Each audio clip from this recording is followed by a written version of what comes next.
पत्नी के कर्म का फल। रोहित नामक एक अनाथ बच्चा था।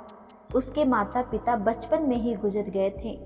उसके ननिहाल और पिता की तरफ से भी कोई नहीं था। उसके न कोई आगे था न कोई पीछे। अनाथालय में रहा और पढ़ा। वह पढ़ने में बहुत तेज था। उसकी आर्मी में नौकरी लग गई और वह एक अधिकारी बन गया। अब सेना के साथ ही रहता। कभी भी घर वापस नहीं आता क्योंकि उसका कोई नहीं था।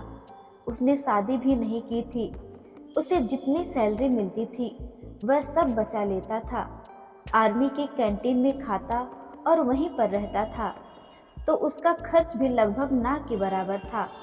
उसी कैंटीन में सूरजमल नामक एक सेठ रहता था, जो कैंटीन के सामान का छोटा सा सप्लायर था। बहुत दिन हो गए, दोनों एक दूसरे को जानने पहचानने लगे थे। एक दिन सूरजमल ने कहा, रोहित, आपके पैसे बैंक में रखे हैं, मुझे व्यापार में लगाने को दे दो, मैं तुम्हें अच्छा मुनाफा दूंगा। रोहित ने मना कर दिया। रोहित ने कहा, मुझे इतने ज़्यादा पैसे की लालच नहीं है। जो सरकार ने दिया है वह मेरे खाते में पड़ा है। कभी जिंदगी में ज़रूरत पड़े तो इस्तेमाल करेंगे, नहीं तो कोई बात नहीं। सेठ ने कहा, यह क्या बात हुई? अगर तुम हमें अपना दोस्त मानते हो तो तुम मेरी सहायता ही कर दो। मैं तुम्हें यह पैसा वापस लौटा दूंगा। कम से कम मेरा काम हो जाएगा। अभी इस पैसे की तुम्हें ज़रूरत भी नहीं है। बात तो सही कह रहे हो, पर आप पैसा वापस करोगे इसकी क्या गारंटी है? सेठ ने कहा, कसम खाकर कहता हूँ धोखा नहीं दूंगा। रोहित ने कहा, सेठ जी, लोग तो पैसे के लिए क्या क्या कर देते हैं, पर कोई नहीं, चलिए मैं आपकी बात को मान लेता हूँ। कम से कम आपका तो भला हो जाएगा। सेठ ने मुस्कुराते हुए धन्यवाद कहा और रोहित को गले लगा लिया। पैसा लेने के बाद सेठ जब भी आता रोहित को बहुत बहुत धन्यवाद देता। सेठ का बिजनेस रोहित के पैसों से बढ़ रहा था। आमदनी दिन दुगनी रात चौगुनी हो रही थी। आमदनी बढ़ने के साथ अब सेठ की नीयत में बेईमानी आ चुकी थी। वह अब पैसा ना लौटाना पड़े, वह बहाना ढूंढता रहा। इसी बीच बॉर्डर पर पड़ोसी देश के साथ युद्ध शुरू हो गया और रोहित को भी जाना पड़ा। जहां युद्ध हो रहा था वो इलाका काफ़ी दुर्गम था। वहां पहुंचने का एकमात्र रास्ता घोड़े से पहुंचने का था। रोहित एक कुशल घुड़सवार था। उसे जो घोड़ी मिली वो बिगड़ैल थी। रोहित के पीठ पर बैठते ही सरपट दौड़ने लगी। रोहित उसे काबू में करने की जितनी कोशिश करता वो अपनी गति और तेज करती जाती। रोहित ने लगाम पूरी ताकत से खींचा। घोड़ी का मुंह कट चुका था, पर पता नहीं आज ये बिगड़ैल घोड़ी कुछ भी सुनने को राजी नहीं थी। घोड़ी दौड़ते दौड़ते दुश्मन के खेमे के सामने जाकर खड़ी हो गई। रोहित दुश्मन की गोलियों का शिकार हो गया। सेठ बराबर आर्मी की कैंटीन में जाता था। उसे वहां पता चला कि रोहित युद्ध में वीर गति को प्राप्त हुआ। सेठ वहां बहुत दुख दिखाया और कैंटीन के बाहर आते ही खुशी से झूम उठा। अब पैसा वापस नहीं करना पड़ेगा। सेठ का व्यापार दिन दोगुनी रात चौगुनी तरक्की कर रहा था। कुछ दिनों बाद सेठ की पत्नी माँ बनी और सेठ एक सुंदर बच्चे का पिता बना। सेठ के जीवन का ये सबसे बेहतरीन समय चल रहा था। समय बीतते देर नहीं लगती। सेठ का बेटा अमर, जो अब बड़ा हो गया था और अब सेठ के साथ मिलकर व्यापार करता था। अमर विवाह योग्य हो चुका था। अच्छे घर की सुंदर सुशील कन्या देखकर अमर की शादी हो गई। अब सेठ कहता, कुछ दिन की और बात है, अब बेटा व्यापार संभालेगा। मेरी जिंदगी सफल हो गई, और क्या चाहिए मुझे। अमर की शादी हुई मुश्किल से 2 महीने हुए थे। अमर सड़क पार कर रहा था। उसे चक्कर आ गया और गिर गया। लोग उसे उठाकर हॉस्पिटल ले गए। उसके ब्रेन का MRI और अन्य टेस्ट हुए तो पता चला अमर को ब्रेन कैंसर है।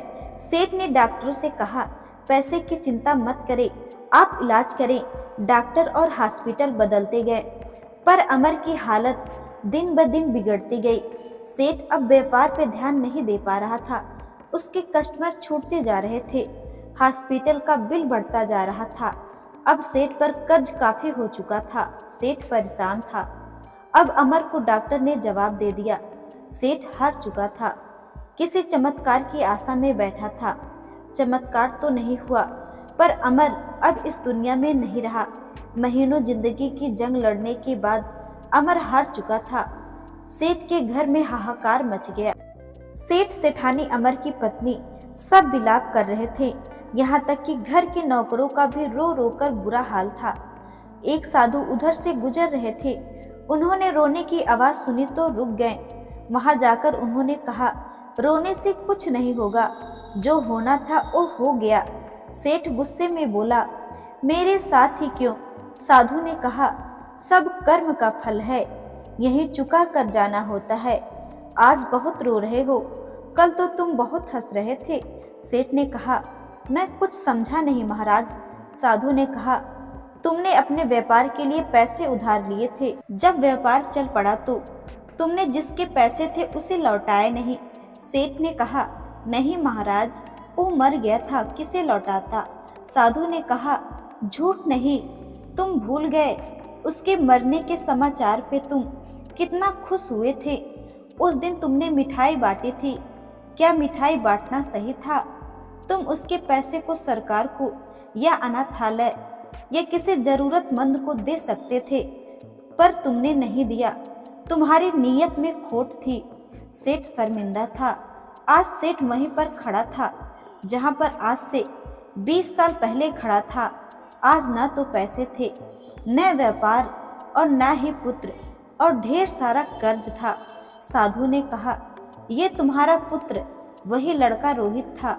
ये अपना हिसाब करने आया था। हिसाब कर लिया और चला गया। जितना उसने तुम्हें दिया था सूद सहित वापस ले लिया। तुमने उसकी शिक्षा, शादी, हॉस्पिटल सब पर खूब खर्च किया। जब वो गया तुम्हें भिखारी बनाकर गया। सेठ ने रोते हुए कहा, मान लिया मेरी गलती थी, लेकिन इस बेटी की क्या गलती थी? इससे तो सिर्फ 2 महीने पहले शादी हुई थी। साधु ने कहा, ये इसका कर्म फल था। ये पिछले जन्म में वो घोड़ी थी जिसके चलते रोहित की जिंदगी खत्म हुई। आज रोहित ने बदला ले लिया और इसकी जिंदगी नर्क बनाकर चला गया। जिंदगी में कुछ भी बिना कारण के नहीं हो रहा है। हो सकता है बीज आपने बहुत पहले लगाया हो और आप भूल गए हो। वही बीज पेड़ बन जाता है, तब हमें पता चलता है।